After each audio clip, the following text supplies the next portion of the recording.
नमस्कार, मैं हूं अंकुर और आप देख रहे हैं सत्यहिंदी.com। जैसा कि आपको पता है कि सत्य हिंदी का ऐप भी आ चुका है, तो उसको डाउनलोड करने के लिए आप इस वीडियो के डिस्क्रिप्शन में जाइए। वहां पे आपको एक लिंक मिलेगा, जहां पर आप अगर क्लिक करेंगे तो आप वो ऐप डाउनलोड कर सकते हैं। अब एक नजर डाल लेते हैं अब तक की खबरों पर। संसद का शीतकालीन सत्र पूरी तरह हंगामे और शोरगुल के नाम रहा। बुधवार को लोकसभा और राज्यसभा की कार्यवाही जैसे ही शुरू हुई, इन्हें अनिश्चित काल के लिए स्थगित कर दिया गया। इस सत्र में विपक्षी सांसदों के निलंबन और केंद्रीय मंत्री अजय मिश्रा की बर्खास्तगी के मुद्दे पर विपक्ष ने सरकार को घेर लिया और इस वजह से संसद के दोनों सदनों में हंगामा होता रहा।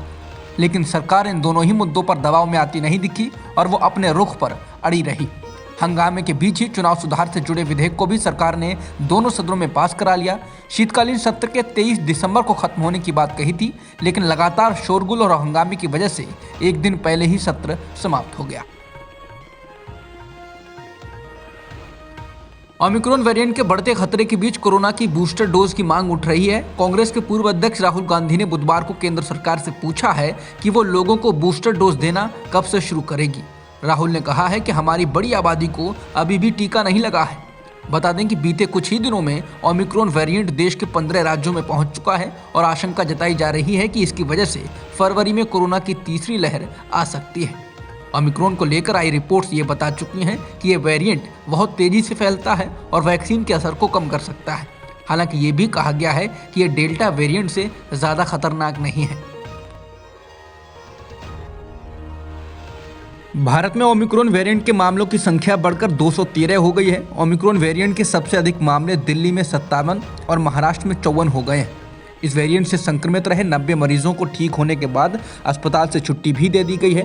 कोरोना वायरस के इस नए वेरिएंट को लेकर अफरा तफरी है। अमेरिका, ब्रिटेन और फ्रांस जैसे देशों में इसके कारण बड़ी संख्या में रिकॉर्ड मामले आने लगे हैं। केंद्र सरकार ने भी कहा है कि अगर फ्रांस और ब्रिटेन की तर्ज पर भारत में ओमिक्रॉन फैला तो हर दिन 13 से 14 लाख मामले आ सकते हैं। भारत में पिछले एक दिन में कोरोना वायरस संक्रमण के 6,317 नए मामले दर्ज किए गए हैं और इस दौरान 318 लोगों की मौत भी हुई है। इसके अलावा इसी समय में इस संक्रमण से 6,906 लोग ठीक भी हुए हैं। फिलहाल देश में सक्रिय मामलों की संख्या 78,190 है, जो 575 दिनों में सबसे कम है। ओमिक्रॉन के बढ़ते खतरे के बीच इजराइल ने मंगलवार को घोषणा की कि वो 60 वर्ष से अधिक उम्र के लोगों को कोविड-19 वैक्सीन की चौथी डोज देगा। ये फैसला तब आया है जब इजराइल में मंगलवार को ओमिक्रॉन वेरिएंट के कारण पहले मरीज की मौत की बात सामने आई। स्वास्थ्य मंत्रालय ने बताया कि इजराइल में ओमिक्रॉन वेरिएंट के कम से कम 340 ज्ञात मामले हैं। केंद्र सरकार ने प्रियंका गांधी वाड्रा के बच्चों के सोशल मीडिया अकाउंट हैक किए जाने और अखिलेश यादव के फोन टैप कराए जाने के आरोपों का संज्ञान लिया है। सरकार नहीं चाहती कि 5 राज्यों में होने जा रहे विधानसभा चुनाव में कांग्रेस इस मुद्दे को भुना सके। प्रियंका गांधी के आरोपों पर बुधवार को केंद्र सरकार के प्रवक्ता ने बताया कि सरकार ने संज्ञान ले लिया है। सरकार इस मामले की और फोन टैपिंग के आरोपों की जांच कराएगी। ये जांच केंद्रीय सूचना प्रौद्योगिकी मंत्रालय के तहत आने वाली कंप्यूटर इमरजेंसी रिस्पांस टीम करेगी। मंगलवार को प्रियंका ने अपने बच्चों के इंस्टाग्राम अकाउंट हैक करने का आरोप मोदी सरकार पर लगाया था। प्रगतिशील समाज पार्टी के अध्यक्ष और अखिलेश यादव के चाचा शिवपाल सिंह यादव ने अब कहा कि वो अखिलेश के साथ मिलकर चुनाव लड़ेंगे, क्योंकि वो चाहते हैं कि बीजेपी हटे और अखिलेश यादव फिर से मुख्यमंत्री बने।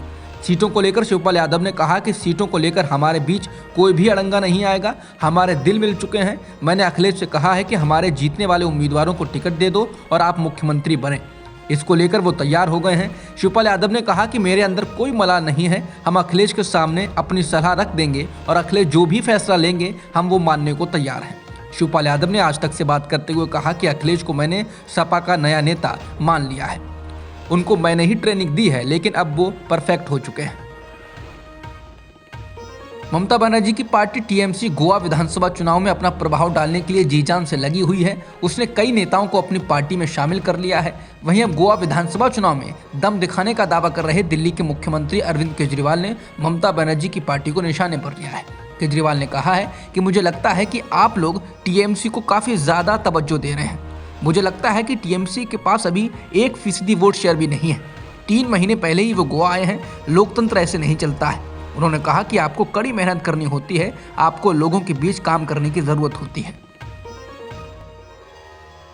पंजाब में बेअदबी के मामले के बाद 2 लोगों की पीट कर हत्या की पंजाब के पूर्व मुख्यमंत्री कैप्टन अमरिंदर सिंह ने निंदा की है।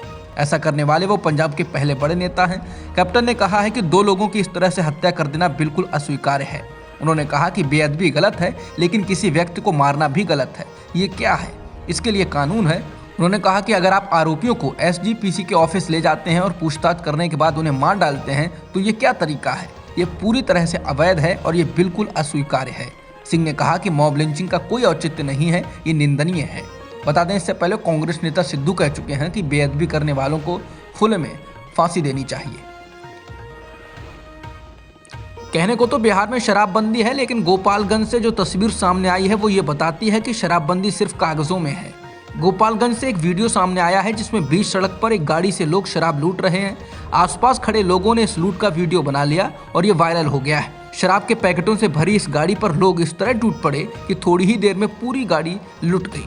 हुआ ये कि गोपालगंज में एक बोलेरो गाड़ी ने एक साइकिल सवार को टक्कर मार दी।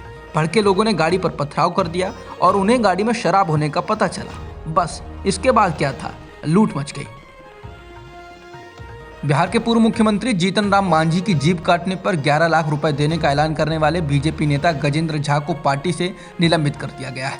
पार्टी ने कहा है कि गजेंद्र झा के बयान से पार्टी को आघात पहुंचा है और वो इस संबंध में अपनी सफाई 15 दिनों के अंदर जिला कार्यालय को सौंपें। बता दें, हाल ही में कार्यक्रम के दौरान मांझी ने ब्राह्मण समुदाय की बात करते हुए अपशब्द का प्रयोग किया था। हालांकि बाद में उन्होंने माफी मांगी थी और कहा था कि उन्होंने ब्राह्मण समुदाय के लिए नहीं बल्कि अपने समुदाय के लिए इस शब्द का प्रयोग किया था।